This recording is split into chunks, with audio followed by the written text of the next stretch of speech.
కన్నప్పలో తిన్నడు మంచు విష్ణు వాడిన విల్లు కేవలం ఆయుధం మాత్రమే కాదు, ఆ ధనస్సు ధైర్యానికి సూచిక, తండ్రి కొడుకుల మధ్య బంధానికి సూచికగా నిలుస్తుంది. కన్నప్ప తండ్రి నాదనాద తన చేతులతో తయారు చేసిన ఆ విల్లు కుటుంబ వారసత్వంగా మారింది.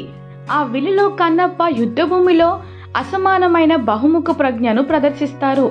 కేవలం 5 ఏళ్ల వయసున్న కన్నప్ప అనే యువకుడు ఓసారి అడవిలో క్రూరమైన పులిని ఎదుర్కొంటాడు.